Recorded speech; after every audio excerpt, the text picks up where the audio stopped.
1, 2, 3, 4, 5. I whisper, counting the sounds of my footsteps as I walk down the street late at night. 1, 2, 3. I stop whispering so I can focus more on making sure that the only sound of feet hitting the pavement are my own. I look over my shoulder, afraid of what I might find.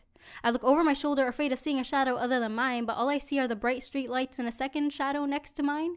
I begin to subconsciously quicken my steps, trying to run without catching the attention of this person I'm praying is not a male. My heart beats so hard, I worry he may hear my fears and use them against me, and I cannot risk this because all the odds are already in his favor, so I slow down because faster steps are louder.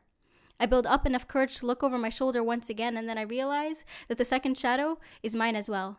I breathe in but not out because I still haven't reached my T, so I listen more carefully just to make sure I'm alone. Yes, I conclude I am.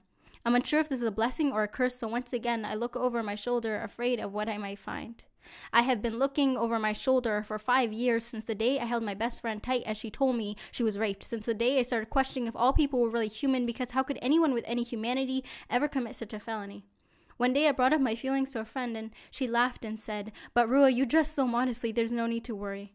Oh, the sour taste of irony, and all I can think is, so are you saying that all rape victims dress provocatively? Because she was 7 when her heaven shattered because she was already living through hell. So I ask myself, why?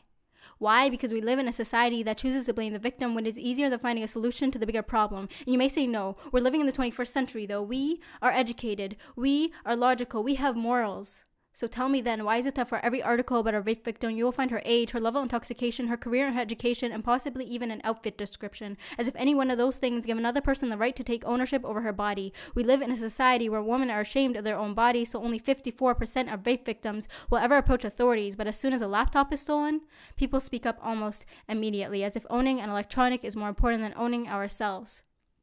I have been fighting for custody over my body since the day the midwife announced female. So forgive me for sounding so bitter, but I can already hear my little sister's cries as she tells me about her best friend. In the future, when I tell my daughter that her body is hers, will she call me a liar? Because I already know that she, like me, will be looking over her shoulder.